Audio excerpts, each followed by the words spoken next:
Merci Jean-Pierre Gabel, merci à tous et à toutes d'être venus pour nous entendre avec Yann Rigolet dire quelques mots dans cette salle de l'Institut qui a joué un grand rôle dans les fêtes de Jeanne d'Arc. Mais ce sera une autre histoire. On va commencer aujourd'hui parce qu'on ne finirait pas. Figurez-vous que cela commence en 2014. J'assiste à la remise de l'étendard par Monseigneur Placard au maire d'Orléans, Serge Gloire. Et j'écoute le discours, et voilà que notre évêque parle de la loi de 1920 qui a déclaré qu'il y aurait des fêtes nationales de Jeanne d'Arc. Cependant que M. le maire fait un discours finalement qu'aurait pu prononcer l'évêque, et ça arrive, hein, ça arrive à Orléans. Et je lui dis, le rencontrant, je lui dis, surtout pour 2020, Orléans doit célébrer 2 événements. Le cher François Renaud, Christian Renaud, a parlé de la canonisation, mais vous savez que la loi, elle est arrivée un mois après. Certains m'ont dit qu'il y avait eu comme une course de vitesse. Puis certains m'ont fait remarquer que l'Église catholique avait quand même mis 5 siècles. Alors on comprend avec tous les procès, tout ce que vous nous avez expliqué, pour se rendre compte, pour découvrir, ou pour proclamer que Jeanne était une sainte femme. La République a mis un peu moins longtemps. Elle a mis, mais elle a quand même mis du temps pour ériger cette fête. Alors tout commence par, je vais pas me dire l'horaire, je vais me mettre le pendule. Tout commence par Joseph Fabre. Mon père, j'ai parlé de vous, hein, quand vous n'étiez pas là, mais ça fait rien, on vous racontera. Donc, Joseph Fabre, député de l'Aveyron, est un agrégé de philosophie qui publie des notions de philosophie qui ne plaisent pas au ministre de l'Instruction publique, qui donc le suspend et décrète que le livre est interdit dans les lycées. Heureusement, Henri Vallon va le réhabiliter en le nommant à Louis le Grand. Et donc, ce député de l'Aveyron, avant d'être député, il est passionné par Jeanne d'Arc. Il a écrit 5 livres. Il a écrit un livre sur Jeanne d'Arc libératrice, un livre sur le procès de canonisation, le procès de condamnation, un livre sur le procès de réhabilitation, un drame en 5 actes sur Jeanne d'Arc, et encore un mystère en 3 actes sur la délivrance d'Orléans. Et quand il arrive à l'Assemblée nationale, il dit « Il faut faire une fête nationale pour Jeanne d'Arc ». Et il obtient que la proposition de loi qu'il écrit soit signée par 251 députés républicains en 1884. Puis après, il se passe rien. Sauf que Joseph Fabre devient sénateur. Ça arrive, vous savez, que des députés disent le plus grand mal du Sénat. J'ai peut-être cédé à cela, jusqu'au moment où ils finissent par y accéder. Alors, il reprend la cause et il obtient au Sénat qu'il y ait un débat sur sa proposition de loi. Article 1, il est créé une fête nationale de Jeanne d'Arc, patriotique. Article 2, cette fête est célébrée le 2e dimanche du mois de mai, afin d'être au plus près de la date de la libération d'Orléans, sans pour autant faire un jour chômé. Et cette proposition, elle intéresse tout le monde, mais elle embarrasse aussi dans un camp et dans l'autre. Parce qu'il y a les républicains qui sont majoritaires, et puis il y a les conservateurs, dirais-je, les bonapartistes, les royalistes, etc., etc. Et dans ce camp-là, on se dit, est-ce que ça ne va pas aboutir à une laïcisation de Jeanne d'Arc? Cependant que dans le camp républicain, on se dit, c'est pas mal, mais c'est un peu glissant. Parce que finalement, est-ce que l'Église ne va pas récupérer cette nouvelle fête? Donc, c'est compliqué. Et le premier qui prend la parole, c'est monsieur le marquis de Langle-Beaumanoir. Alors, monsieur le marquis de Langle-Beaumanoir, c'est un personnage. Il commence par dire, en général c'est comme ça qu'on fait, j'ai pensé qu'il était de bon goût de ne pas passionner le débat, de lui enlever tout caractère politique. Quand on vous dit on ne fait pas de politique, il se méfie toujours. Il dit, je ferai à l'esprit tout court, assez passionnant de lire les débats, à l'esprit sans épithète, à cet esprit dont la marquise de Sévigné disait qu'il sert à tout. Et il dit, j'en profite pour vous demander, mes chers collègues, de bien vouloir abroger cette malfaisante mesure en contradiction avec les sentiments de l'immense majorité du pays qui interdit aux officiers français d'assister en uniforme aux fêtes religieuses célébrées et en mémoire de celles qui apportaient si fièrement la cuirasse et l'épée. Et alors là, il y a un certain nombre de radicaux qui se lèvent et qui disent « on a bien fait, il ne faut pas porter l'uniforme ». Alors, comment sortir de cette affaire? Et voilà que les amis de M. le Marquis de Langle-Beaumanoir ont une idée. Ils disent finalement, on va déposer un amendement, mais en même temps, sur cet amendement, ils écrivent aussi contre-projet. Et ils trouvent cette idée, ils disent oui, c'est très juste, il faut rendre hommage à la mémoire de Jeanne d'Arc. Mais le contre-projet est le suivant, c'est qu'il est érigé une statue de Jeanne d'Arc à l'endroit où elle a été brûlée, place du Vieux Marché à Rouen. Alors, ça donne lieu à tout un débat. D'abord, est-ce que c'est un amendement ou un contre-projet?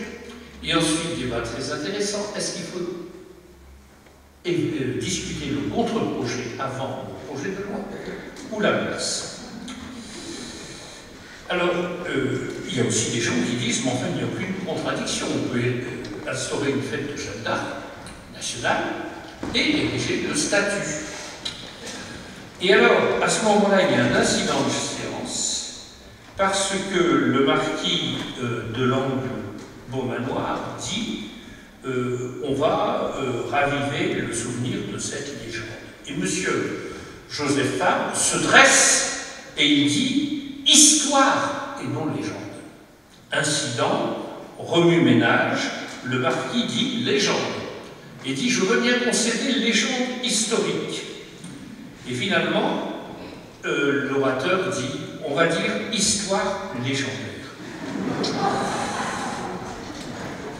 Et alors, une fois que le marquis de Langle-Beaumanoir a fini son discours, qui est un discours un peu emballant, oui, je suis pour, c'est très bien, il ne faut pas faire de politique, on est tous unis, Joseph Fabre reprend la parole et dit, mais je ne suis pas dupe, monsieur le marquis.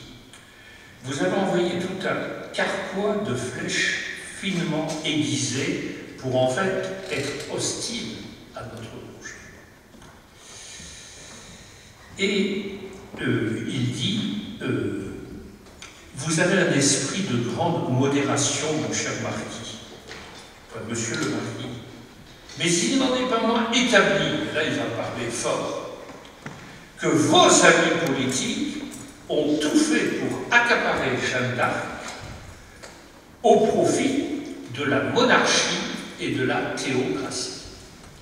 Donc vous êtes quelque peu hypocrite parce que vous êtes les partisans de la monarchie. Vous voulez qu'elle revienne, et de la théocratie. Alors, il aborde aussi, Joseph Fabre, un autre sujet. Il dit « S'il n'y a pas en ce moment unanimité complète chez les républicains, parce qu'ils sont divisés, ce sont vos amis qui en sont la cause. C'est un projet d'union que nous voulons. Nous sommes tous d'accord à gauche, mais à la suite des manifestations de vos amis, certains républicains ont été ébranlés et se sont dit « Sans doute nous aimons Jeanne d'Arc, sans doute nous aimons la patrie, mais nous aimons aussi la République. Nous haïssons la théocratie. Et si nous devons desservir la République au profit de la monarchie et du cléricalisme, nous ferons le sacrifice de cette fête. » Très bien, et applaudissements à gauche. Alors, Joseph Fabre, il dit « J'en ai gros sur le cœur. » Ayant la conviction profonde que l'établissement d'une fête nationale de Jeanne d'Arc est une des grandes choses que puisse accomplir la République, et que le vote en a été compromis par les manœuvres de la réaction, parce qu'il voit bien que son camp risque de le quitter, de le lâcher. Et comme c'est la cause de sa vie, puisqu'il écrit 5 livres, pour lui, c'est absolument essentiel. Et il va trouver un argument qu'il va développer à la tribune. Il faut tout lire, hein, c'est magnifique, il faudrait tout publier. On peut le faire. C'est de lui la révolution, dit-il, que Jeanne est devenue populaire. Michelet, Henri Martin, Quicherat sont les fils de la Révolution. Reste à notre Parlement républicain d'acquitter envers Jeanne d'Arc la dette de la patrie que la monarchie n'a pas su payer. Entre parenthèses, mouvement divers. C'est toujours très intéressant ces choses en italique dans les débats parlementaires. Oui, il y a une immense dette que les républicains veulent payer en se plaçant au point de vue le plus large, au point de vue de l'union de tous les Français. Interruption à droite. Joseph, la fille du peuple qui, la première, a donné à ce pays la conscience de lui-même et par le miracle de la vie et la sublimité de son martyre, s'est élevée à une telle hauteur d'héroïsme que les étrangers même reconnaissent en elle le type le plus pur de la beauté morale. Et M. Guiret, qui est très conservateur, il écoute tout cela, il est très agacé, et il dit c'est son martyr qui continue avec cette séance. Il ne peut pas supporter tout ce qu'on raconte. Alors il y en a qui disent, mais oui, mais enfin, elle était complètement monarchiste, cette Jeanne d'Arc, puisqu'elle défendait le roi. Alors, Joseph Fabre se met en colère, enfin, avec modération, mais quand même. Il dit, la voulait-on libre penseuse au XVe siècle? Même si, aussi Étienne Dolé, mais ça on en parlera un autre jour, puis enfin, c'est pas le XVe siècle. La grandeur de ses œuvres héroïques se trouverait-elle diminuée par les croyances qu'il s'y mêlait? Il faut bien comprendre qu'elle peut être l'étendard de la France républicaine, même si elle avait les croyances, les convictions et les valeurs qui étaient les siennes. On ergote encore, dit-il, sur le point qu'elle était royaliste. Imagine-t-on par hasard qu'elle aurait pu être républicaine? Et il ajoute, être royaliste alors, c'était être patriote. Et puis il y a des gens qui disent, ben oui, alors avec cette histoire, il va y avoir 2 fêtes. La fête de Jeanne d'Arc et le 14 juillet. On nous dit, répond-il, que s'il y a 2 fêtes, l'une sera forcément cléricale et l'autre républicaine. Donc, c'est ce qui a donné naissance au contre-projet de nos honorables collègues. Les collègues sont toujours honorables. Je réponds non, il y aura 2 fêtes républicaines. Et il dit d'ailleurs, si vous refusez de voter la proposition de loi, les adversaires de la République persisteront à célébrer la fête de Jeanne d'Arc. Le résultat, c'est qu'il y aura une fête cléricale à côté de la fête du 14 juillet. une fête blanche à côté de la fête tricolore. Le voulez-vous? Réponse du public ou des sénateurs, non. L'empressement de la réaction à l'accaparer, nous le dénonçons. Et voilà le grand mot. Si vous lisez donc l'excellent livre de Yann Ribollet et de notre ami Pierre Laurent, qui vient de paraître, vous verrez tous les discours, beaucoup de discours sur les fêtes de Jeanne d'Arc. Et vous verrez que ce mot, nul n'est fondé à l'accaparer. Il y a tellement de gens qui ont cherché à accaparer Jeanne d'Arc, que là, ce mot revient tout le temps. Et il termine un discours en disant, non, il ne le termine pas, il le poursuit, elle est à nous. Non, elle n'est pas à vous, elle n'est pas à nous, elle n'est ni à nous ni à vous, elle est à la France. Alors, certains sont contre, parce que, en créant cette fête nationale, l'État donnerait son appui à l'Église et aux adversaires de la République qui veulent l'accaparer. Et il dit, je vais être très clair dans cette enceinte du Sénat, je vais dire que c'est un fait connu que différentes loges maçonniques se sont prononcées en ce sens, c'est-à-dire contre la fête nationale, en disant c'est un terrain glissant parce que ce sera nécessairement une fête cléricale. Et il dit même que des appels ont été adressés à nombre de sénateurs ou de députés par certaines loges, et moi-même qui suis simple profane, j'en ai reçu. Mais, dit-il, c'est étrange d'ailleurs ce débat public sur les positions de la franc-maçonnerie en 1884. Donc il dit, un peu la tribune, à côté de ces loges, il y en a d'autres qui se sont prononcées en sens contraire et ont appuyé notre projet. Par exemple, le Conseil général de l'Isère, qui est composé majoritairement de francs-maçons, est unanimement pour la fête nationale de Jeanne d'Arc. Et il dit, pour conclure, pour continuer son discours sur ce point, quelque chose qui va peut-être être cher au cœur de certaines personnes ici présentes, il a dit « Il n'y a pas une orthodoxie maçonnique comme il y a une orthodoxie romaine. » Fin de citation. Il dit en plus, cette histoire de statut, elle n'est pas catholique. Ceux qui veulent ériger une statue se trompent parce qu'il y a un théâtre à la place où a été brûlée Jeanne d'Arc, et il faudrait d'abord le démolir. Et puis que font à Jeanne d'Arc quelques blocs de marbre de plus ou de moins? Ce serait véritablement un monument funèbre qui n'a été imaginé que pour enterrer notre proposition. D'ailleurs, il y a des gens qui disent qu'il y a un des rois, sauvé par elle, qui n'a rien fait pour la sauver. Voltaire l'a profané dans un poème qui est la plus sacrilège débauche du génie. Alors, devant tous ces débats, le président du Conseil, qui est alors Charles Dupuis, qui est président du Conseil et en même temps ministre de l'Intérieur et ministre des Cultes, prend position pour la proposition de loi. Et arrive le moment du vote. Vote de l'article 1. La République française célèbre annuellement la fête de Jeanne d'Arc, fête du patriotisme.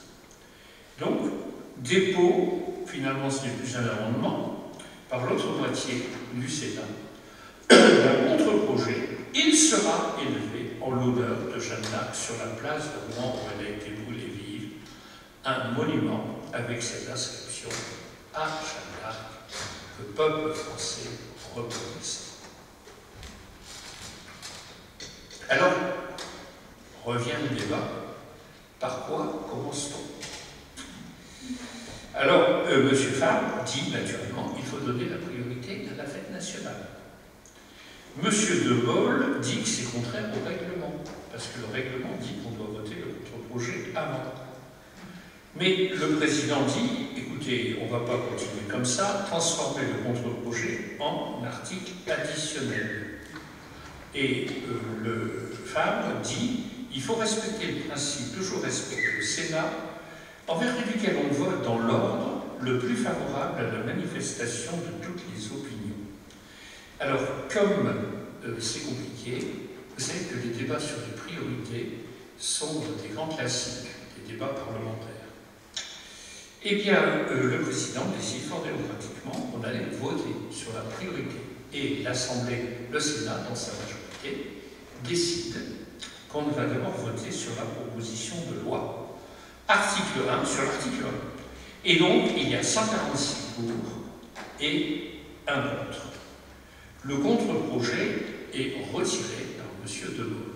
Mais aussitôt apparaît un de ses collègues, M. Waddington, qui dit « Nous le reprenons ».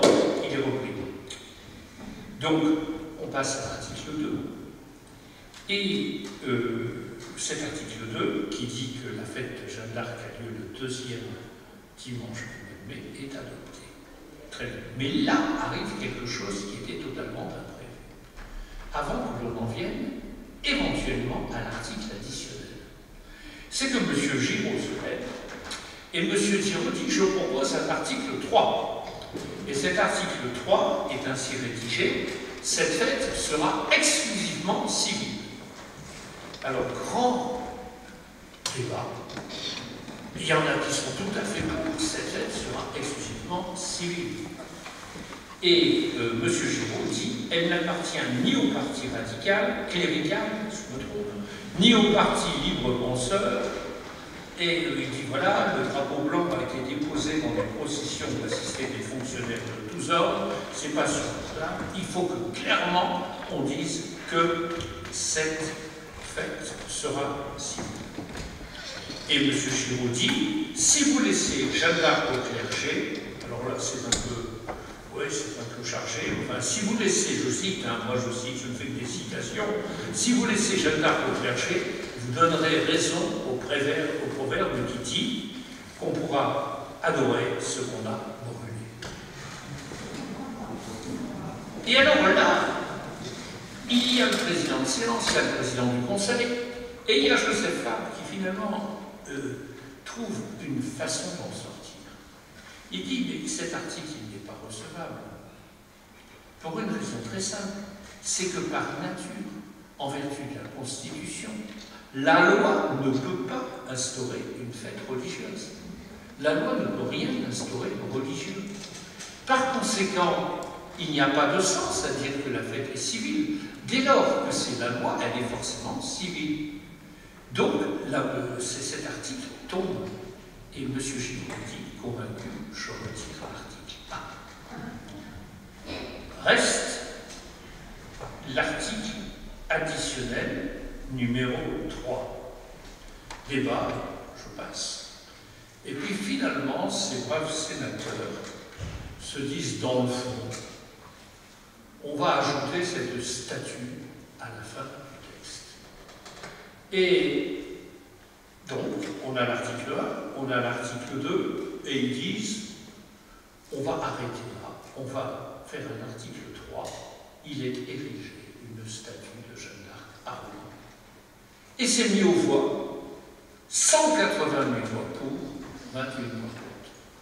La fête nationale de Jeanne d'Arc est adoptée. Mais, mes chers amis, elle est adoptée au Sénat. Et oui. Et alors, il faudra attendre 26 ans, après 1894, 36 ans après le dépôt 1884, et j'ai l'honneur pour qu'elle soit adoptée à l'Assemblée nationale. Et j'ai l'honneur, mesdames et messieurs, de présenter devant vous un objet extraordinaire dont vous n'avez jamais entendu parler, la navette parlementaire la plus longue de l'histoire de France. Car, comme le dit Jean-Pierre Delannoy, dans un article qui est paru dans la revue parlementaire, la proposition de loi initiale, dont le premier signataire était Joseph Fabre, alors député, fut signée en 1884. Il a repris, comme on l'a vu, au Sénat.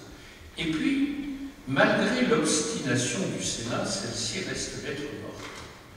En effet, avec l'affaire Dreyfus, la séparation qui dresse l'une contre l'autre l'Église et la République, l'intention consensuelle de la fête de Jeanne d'Arc est manifestement hors du champ de l'actualité politique. Et de nombreuses tentatives connaissent le même sort, jusqu'à l'intervention dont je vais parler maintenant.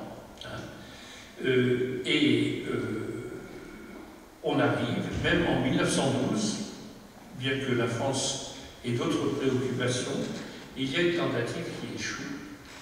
Et l'affaire revient d'actualité avec Maurice Barrès et avec la Chambre Bleu Horizon après la guerre. Et le Maurice Barrès obtient que 284 députés en avril 1920, majoritairement des membres de l'Entente républicaine et démocratique, plus 19 radicaux dont Édouard Herriot, 24 indépendants et aucun socialiste, votent tout simplement pour déposer à l'ordre du jour le texte même, dans les mêmes termes, qui avait été adopté 26 ans auparavant au Sénat. Et alors, Maurice Barrès, alors on peut avoir beaucoup de pensées sur Maurice Barrès, je ne souscris pas à tout ce que dit Maurice Barrès, parce que Maurice Barrès est un grand écrivain, et ses rapports avec Péguy en particulier sont très importants, très intéressants, mais là, il se surpasse en quelque sorte, et il écrit lui-même, en tant qu'écrivain, l'exposé des motifs de la proposition de loi. Et je lis les phrases suivantes. La Vierge, c'est intéressant. La Vierge guerrière, dont l'image symbolise la patrie armée contre l'envahisseur, montre en même temps à l'univers le visage héroïque et bienveillant de la vaillance à la française.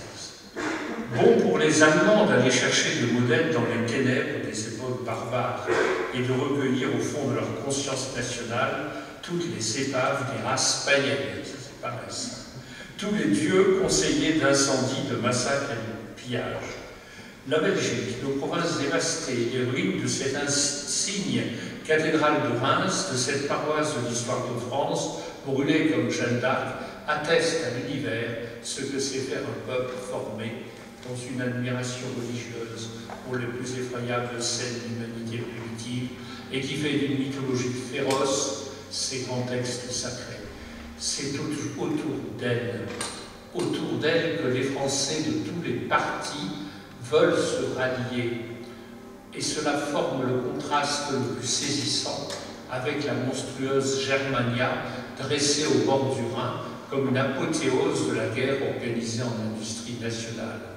Jeanne d'Arc fait la guerre par amour de la paix.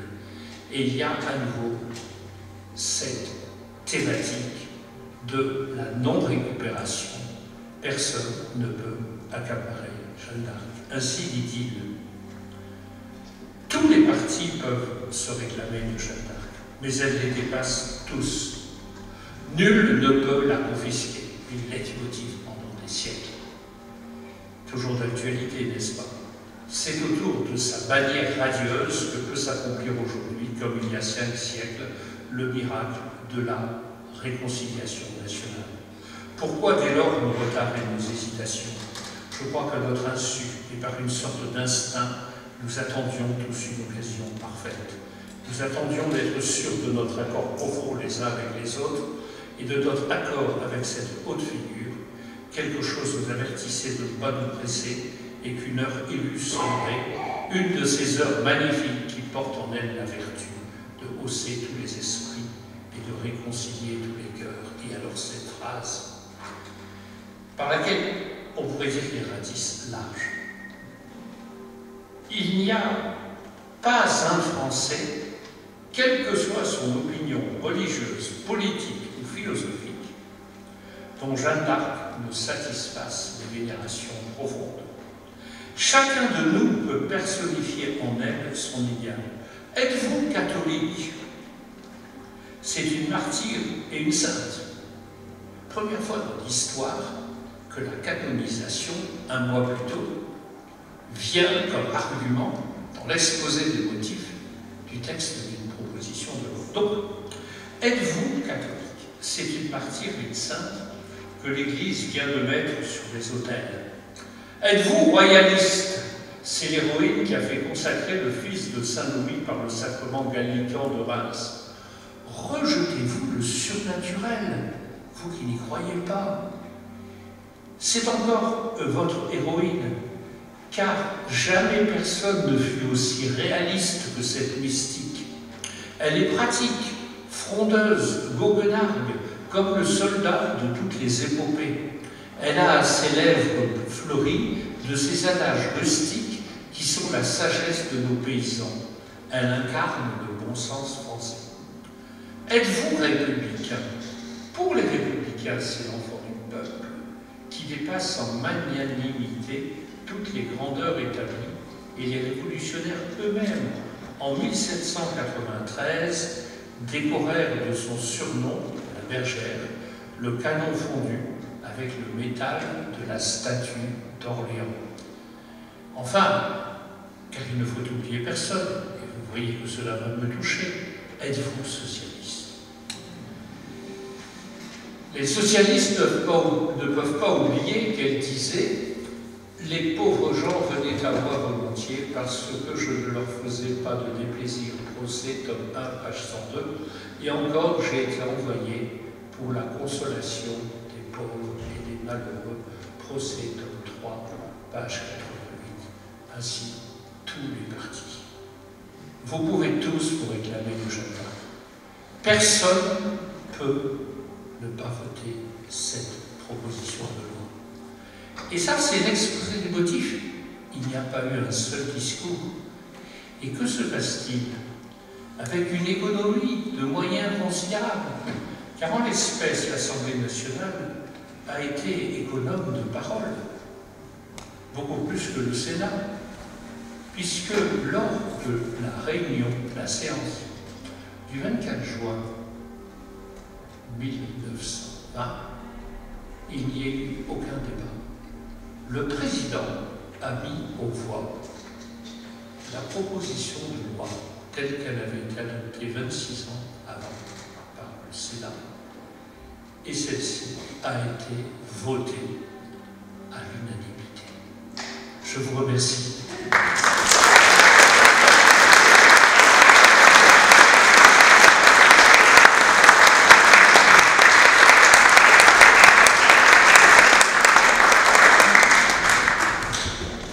Donc, bonjour à toutes et à tous. Alors tout d'abord un grand merci à Jean-Pierre Sueur pour ce très bel exposé, donc des tenants et aboutissants du projet de fête nationale. Un grand merci à Christian également pour ce sujet très technique qu'il a mené avec brio. Les deux projets de fête nationale et de canonisation s'interfèrent. Il était important justement d'évoquer les deux. Et je tenais à remercier aussi les organisateurs de cette belle journée, et notamment Émilie Musset, avec qui je travaille depuis quelques temps, qui est toujours motivée et alerte sur ce qui concerne Jeanne d'Arc. Alors, Jean-Pierre Sueur a bien montré les nombreux enjeux politiques et idéologiques qui sont liés à ce projet de fête nationale. Il a évoqué les débats, les freins et les déboires. Maurice Barrès, qu'il a également souligné, évoque dans son texte, dans l'exposé des motifs, le terme d'hésitation, celui de doute et de retard. Comme il le souligne également, l'aboutissement de ce projet n'était sans doute pas possible avant la fin de la Première Guerre mondiale. Il fallait l'occasion parfaite, l'heure élue, le bon moment. Celui, au final, de la réconciliation nationale, du rassemblement, qui est lié bien sûr à l'euphorie de la victoire face à un envahisseur étranger et vaincu. Alors certes, si la symbolique est là, cette notion de rassemblement est toutefois à nuancer. Alors je m'explique. En 1920, l'Union sacrée de 1914 est bel et bien terminée. Les élections de novembre 1919 amènent à la Chambre des députés une majorité conservatrice, le bloc national, composé de beaucoup d'anciens combattants. Les socialistes et les radicaux, dont Jean-Pierre Sueur a parlé, en sont exclus. Ce sont essentiellement des hommes de droite nationalistes et traditionnalistes, mais aussi quelques républicains modérés, cette fameuse chambre bleu horizon, qui va prendre la décision, et Jean-Pierre Sueur l'a très bien évoqué, la décision finale d'instaurer une fête nationale en l'honneur de l'héroïne. C'est d'ailleurs là l'une de leurs premières actions parlementaires. Donc Jeanne d'Arc reste toujours un sujet éminemment politique, et sa dimension symbolique n'a jamais effacé sa canonisation et sa républicanisation qui sont liées à des arrière-plans politiques. Christian tout à l'heure a évoqué justement ces arrière-plans. Cela mériterait tout un sujet d'opposer la création des deux projets. Alors, il est légitime, quand on a évoqué justement la création du projet de fête, de s'interroger sur le après. Ce sera l'occasion de mon propos. Que fait-on de ce projet de fête nationale de 1920 à nos jours? Une fois les buts des républicains et des catholiques atteints, après l'apaisement voulu, Jeanne d'Arc reste-t-elle une pomme de discorde? Les débats autour de sa mémoire ont-ils évolué? Ont-ils changé de camp? C'est donc cette histoire que je me propose de vous présenter aujourd'hui, en centrant mon propos sur la pérennité de cette fête nationale jusqu'à 2020, cette année 2020 du centenaire. Et donc je vous propose 3 axes de réflexion qui vont mener mon exposé. Tout d'abord, une première partie que j'intitulerai « Du vol à la violation du souvenir, la fête nationale, une fête pervertie ». En second lieu, je m'interrogerai sur « Quand les républicains fêtent Jeanne d'Arc, de l'usure à la dispersion ». Et pour terminer, j'évoquerai Jeanne d'Arc comme une Marianne d'Orléans, un lieu de mémoire préservé.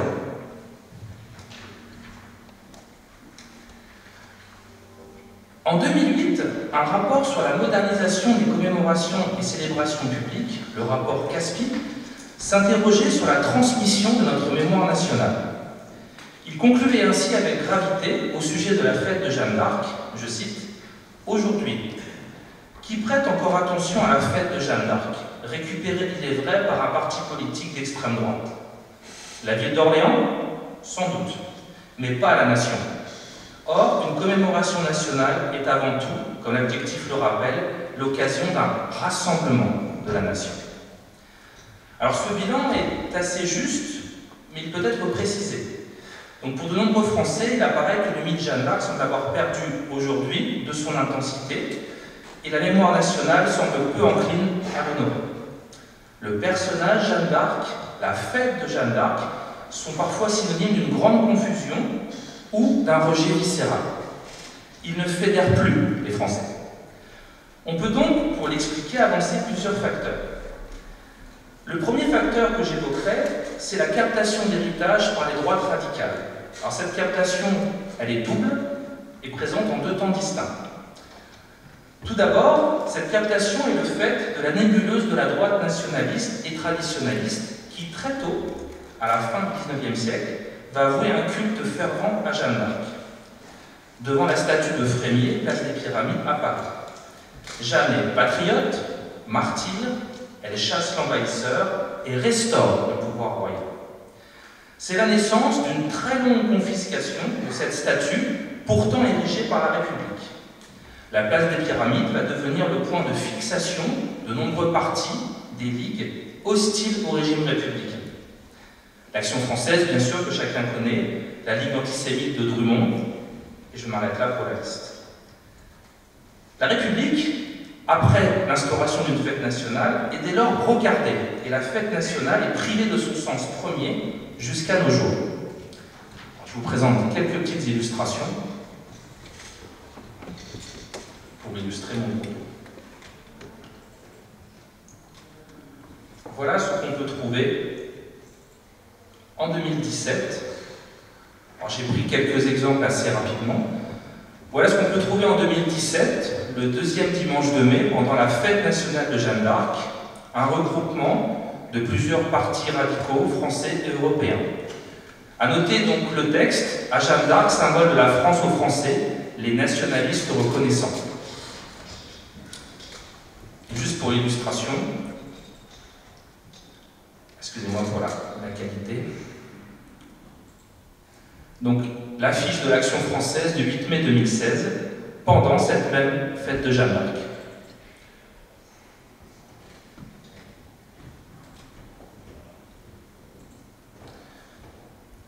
Alors, j'aurais bien sûr pu multiplier à loisir les exemples, mais l'intérêt n'était pas là.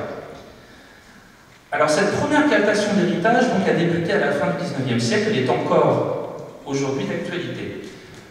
La deuxième partie de cette captation concerne, en 1988, le bien connu Front National qui défilait, lui aussi, depuis 1979, le second dimanche de mai. À cette date, son leader, Jean-Marie Le Pen, abandonne cette fête pour cette fois la célébrer le 1er mai afin d'organiser son propre défilé. Alors je vais rappeler très rapidement ici que la date du 1er mai, je l'ai déjà rappelé lors d'autres communications, n'a aucun fondement historique lié à Jeanne d'Arc. Le Front National a choisi cette date pour faire une démonstration de force avant le second tour des présidentielles, afin de lutter contre l'international syndicaliste, tout simplement pour rappeler qu'il y a aussi des nationaux chez les travailleurs, et au final, dernier point, pour se démarquer des autres groupes radicaux qui, eux, défilent le second dimanche de mai. La stratégie du Front National est simpliste, elle est publicitaire, médiatique et bien connue, pour faire dire à Jeanne d'Arc oui ou non. Oui pour goûter les envahisseurs modernes, dire non à une Europe fédérale qui déliterait l'ensemble national, ou dénoncer bien sûr les politiciens corrompus et prévaricateurs de la Ve République. Alors je vais être très court sur ce sujet. Cette thématique du nationalisme détourné, devenu un nationalisme d'exclusion, est bien connue, et Jeanne d'Arc est devenue, si vous me permettez l'expression, une mascotte idéale. Pour le clan Le Pen, père et fille, Jeanne d'Arc est restée un faire-valoir pour une théâtralisation moderne du culte du héros martyr. C'est à peu près tout.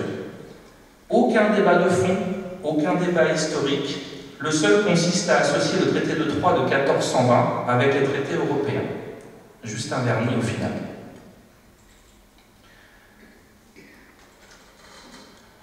Donc, quelques illustrations bien connues. 1988.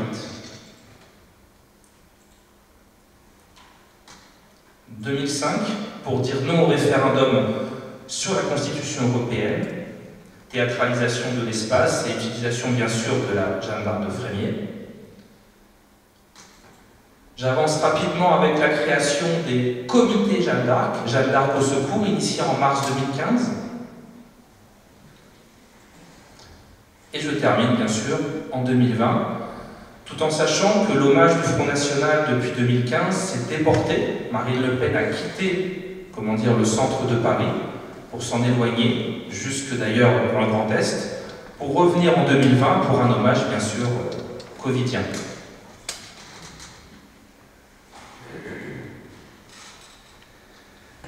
Alors nous avons vu les deux éléments principaux de la captation d'héritage, j'en ai rajouté un troisième.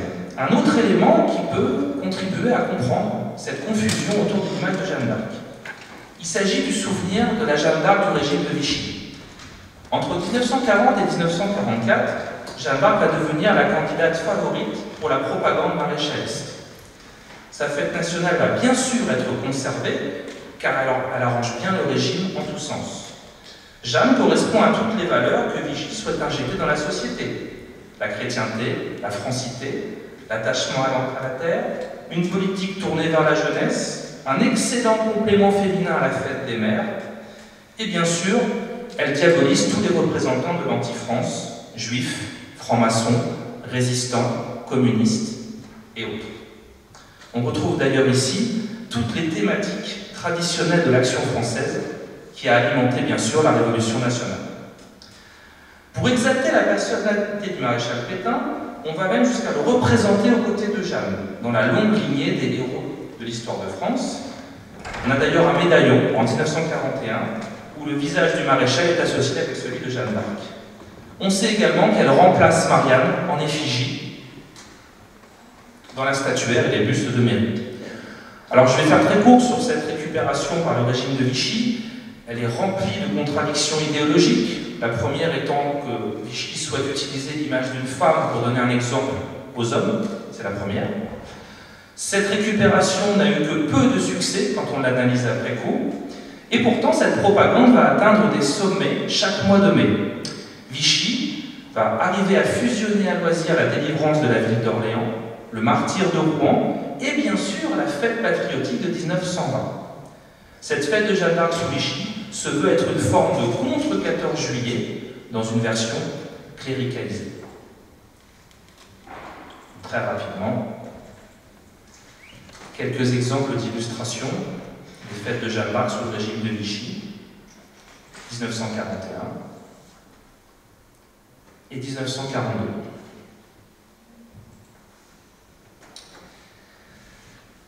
Dernier point pour ce premier axe, captation d'héritage de la droite radicale, de la nébuleuse de la droite radicale, captation d'héritage par le Front National depuis 1988, souvenir d'une captation par Vichy. Finalement, on aboutit, avec cette acculturation, à une grande confusion. Nous avons plusieurs fêtes de Jeanne d'Arc en France. Mais de quelle fête parle-t-on? Celle du Front National du 1er mai, les traditionnelles fêtes joanniques dont on fête aujourd'hui le 591e anniversaire, les autres fêtes des villes joanniques, Rouen, Dombéry ou Chinon, et pour terminer, la fête nationale du deuxième dimanche de mai.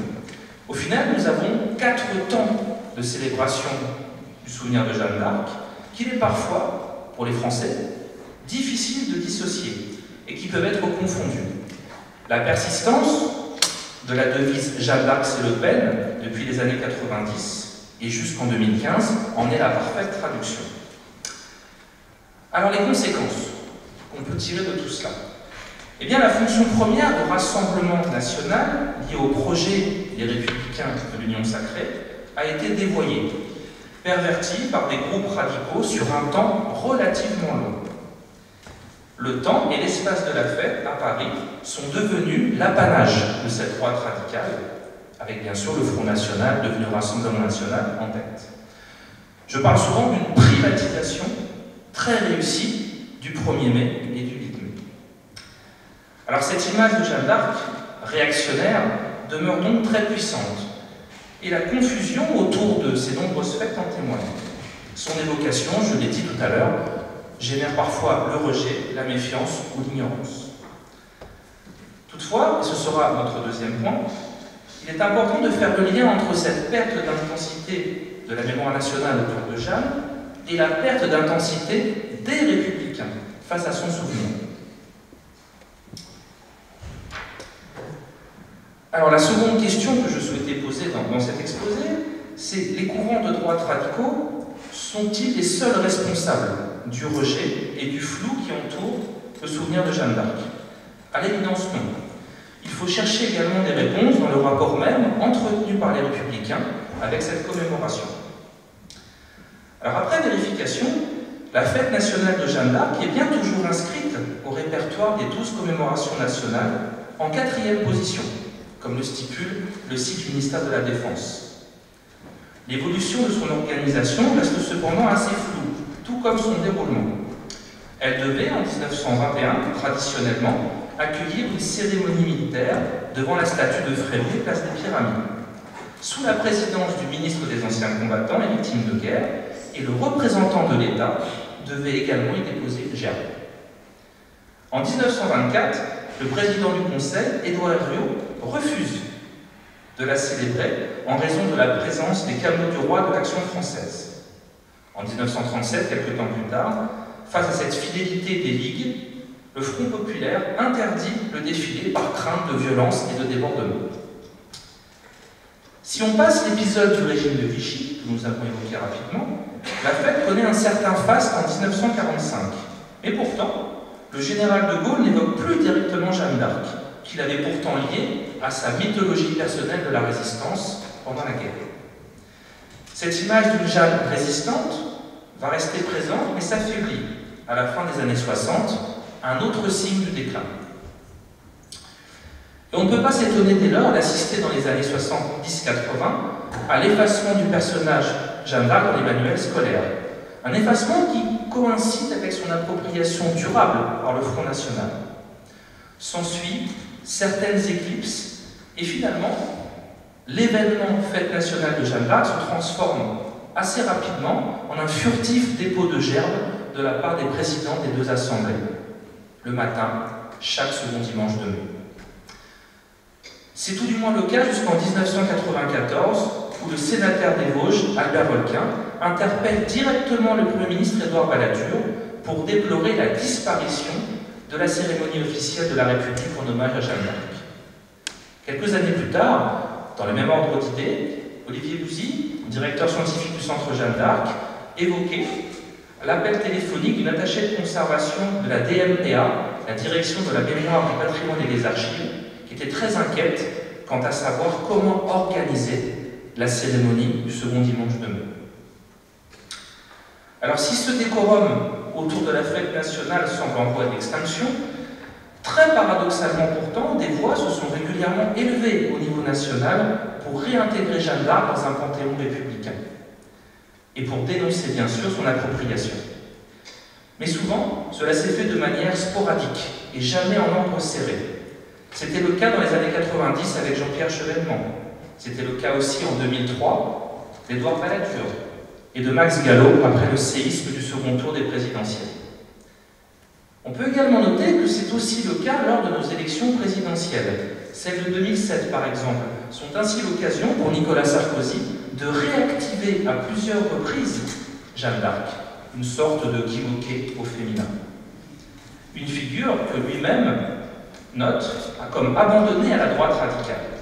Quant à sa rivale, Madame Royal, celle-ci s'est visiblement identifiée à l'héroïne, sa sœur de Lorraine, dans une profusion de références peu à peu plus caricaturales que sacrées.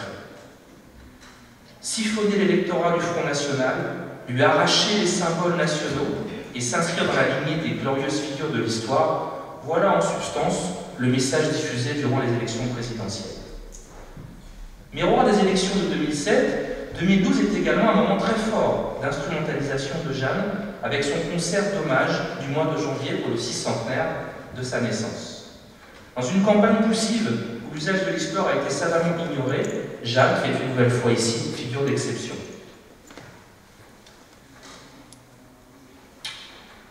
On peut même parler d'un hommage quasi unanime relayé par l'ensemble de la classe politique française de gauche à droite. Après celui très officiel de Nicolas Sarkozy à vos couleurs, viennent s'ajouter successivement ceux de la famille Le Pen, de sa nouvelle présidente, de Dominique de Villepin, d'Henri Guénaud, d'Alexis Corbière du Front de gauche et de beaucoup d'autres encore. Jeanne d'Arc, en état de grâce républicaine, rien n'est moins sûr, car c'est bien toujours le Front National qui défile comme à l'accoutumée place des Pyramides le 1er mai, toujours suivi de près le 13 mai suivant par le bouillon des nationaux contestataires. Silence coupable du président Sarkozy le 13 mai 2007, mais silence visiblement assumé de François Hollande, nouveau locataire de l'Élysée en 2012. Interrogé le 6 mai sur le 600e de la naissance de Jeanne d'Arc, il qualifiait alors Jeanne de non-sujet. Alors au vu de ces divers éléments, je pourrais multiplier, on aboutit à deux conclusions. Primo, les tentatives de réappropriation du souvenir de Jeanne par les Républicains sont timides, souvent isolées, ou ne dépassent guère la simple récupération électoraliste. Une communication qu'on pourrait traduire par minimaliste. Se pose également, et c'est le deuxième point, la problématique du lieu, de l'espace symbolique de la fête qui est déjà largement occupé et médiatisé, et dont la reconquête ou la contestation semble perdue pour la République. Alors ceci étant, si la bataille républicaine pour la mémoire de Jeanne semble perdue au niveau national, jusqu'à preuve du contraire, les dévots de Marianne et de Jeanne d'Arc ont su pallier cet affrontement en se repliant sur un autre niveau, le niveau local celui-ci, celui du souvenir traditionnel de Jeanne d'Arc et en premier lieu, la ville d'Orléans. En choisissant le 8 mai 1429, jour de la délivrance d'Orléans comme jour de fête nationale de l'héroïne, Joseph Fabre puis Maurice Barrès ont définitivement enrichi la commémoration séculaire de cette fonction de rassemblement républicain. Une fonction, comme on l'a vu, qui peine à s'affirmer. Alors bien sûr, l'objectif n'est pas de négliger la ferveur des anciennes villes de tradition johannique, dont Rémy, Rouen ou Chinon, qui ont à cœur de préserver la mémoire historique de Jeanne d'Arc. Mais il apparaît qu'Orléans met un point d'honneur à protéger l'image de celle qu'elle n'a jamais cessé de considérer comme sa libératrice, tout en combattant toutes les formes d'appropriation. Orléans fonctionne ainsi comme un rempart mémoriel inaltérable au nom de Jeanne d'Arc. Preuve en est, si l'on excepte bien sûr les quinquennats Sarkozy et Hollande, c'est bien à Orléans, comme le veut la tradition non officielle, au moins une fois au cours de leur mandat, que les présidents de la République s'engagent à venir prononcer, pendant les fêtes de Jeanne d'Arc, un discours autour du thème de l'union, de la solidarité entre les Français. Une tradition bien ancrée depuis la Ve République, après le général de Gaulle, après Valéry Giscard d'Estaing, c'est Jacques Chirac et avant lui par 2 fois François Mitterrand qui ont répondu à l'appel des maires, hors sensibilité politique. On peut retenir de ces 5 grands discours l'attachement de la République à Jeanne d'Arc et à ses valeurs, don de soi, résistance et rassemblement.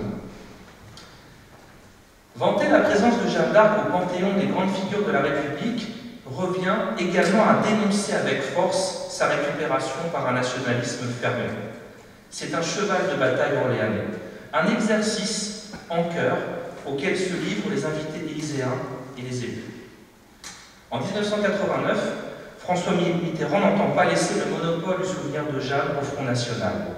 Il note alors, je cite, « On ne saurait lui faire l'affront de tenir en son nom un discours de haine et de facile mépris de l'autre. C'est le contraire de son message. » Dans son discours, Jean-Pierre Sueur renchérit quant à lui en réfutant les thèses du Front National. Il note, je cite, « Elle appartient au peuple de France. Nul ne peut se l'approprier, nul n'a le droit de l'annexer, et surtout pas les adeptes de la xénophobie. Le message de Jeanne est un message de liberté, de justice et de fraternité, qui ne s'adresse pas à une fraction ni à une faction, mais à l'humanité tout entière. » En 1996, c'est un autre président, Jacques Chirac, qui condamne cette appropriation. Comment ne pas voir combien Jeanne est étrangère à toute idée de mépris ou de haine?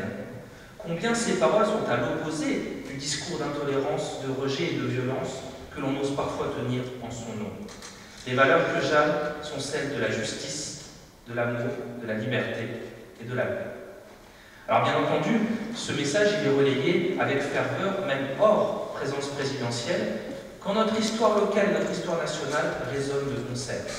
Ainsi, en 2002, après le séisme du second tour, Serge Gouard rappelle quant à lui, je cite, « La fidélité d'Orléans à Jeanne d'Arc défie le temps et défie quiconque oserait s'emparer de toi, chère Jeanne, puisse ta lumière nous éclairer encore et effacer les ombres des saints. » Plus récemment, en 2018, c'est à l'abjecte et lâche fachosphère qu'Olivier Carnet va répondre. Bien sûr, j'ai une pensée toute particulière pour Mathilde, Jeanne 2018, que je salue pour son courage et son sourire. Il est la meilleure arme contre la bêtise de tous ceux qui n'ont compris ni le sens de nos fêtes, ni la force de son engagement. Le racisme n'a jamais sa place en France, a fortiori lorsqu'il s'agit de fêter la plus belle figure de notre roman national. La liste serait trop longue à évoquer ici avec vous, mais retenons que de Michel Rocard à Emmanuel Macron, d'Elisabeth Guigou à Édouard Philippe, nombreux sont les invités d'honneur aux festivités à rappeler cette appartenance de Jeanne d'Arc à la mythologie républicaine et aux valeurs défendues. Cette fête de Jeanne d'Arc, longtemps considérée comme un contre-14 juillet, serait-elle finalement devenue pour les Orléanais une seconde fête nationale, une autre fête de la liberté? Jeanne d'Arc, comme Marianne d'Orléans, c'est probable, à l'image de ce que soulignait Édouard Philippe en 2018, en évoquant le tableau de Delacroix. Alors pour conclure, la fête nationale de Jeanne d'Arc, fête du patriotisme, a été durablement pervertie par l'affection vivace d'un nationalisme étroit durant plus d'un siècle. Face à cela, il apparaît que les républicains de gauche comme de droite n'ont pas su ou souhaité débloquer les leviers suffisants de résistance pour imposer leur vision de Jeanne et se souvenir hérité de 1920. Alors certes, la culturation est forte, comme en témoigne l'OPA du Front National pendant presque 40 ans. Certes, la figure de Jeanne d'Arc divise, et cette pierre d'achoppement divisera encore. Les récentes tribulations autour de la restitution de la statue de Jeanne d'Arc du paquebot en témoignent.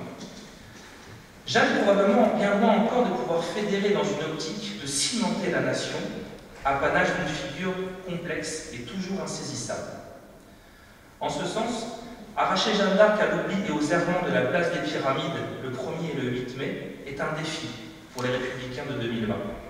Si certains signes forts pour réhabiliter Jeanne d'Arc ont été produits, comme la venue et le discours du ministre Macron à Orléans en 2016, ou la création du Bey historial de Rouen en 2015, la greffe est encore bien incomplète, l'histoire semblant inlassablement se répéter. Ceci étant, et l'exemple d'Orléans le montre, c'est bien au niveau local que la commémoration prend tout son sens. Il apparaît que l'image nationale a déserté la capitale et s'est très fortement déporté vers la ville et bien entendu vers les hauts lieux historiques de la mémoire joannique. Alors à l'heure d'une réflexion engagée sur la forte contribution des collectivités à la sauvegarde de la mémoire nationale, face à la quête d'identité des régions, notamment la nôtre, doit-on se contenter seulement des hommages locaux?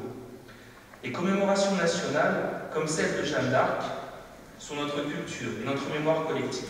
Elles méritent peut-être mieux et doivent faire l'objet de vigilance et de modernisation. Elles doivent demeurer des jours de fête, comme le dirait mon ami Pierre Laurent, qui méritent qu'on leur donne enfin de la voix. Je vous remercie.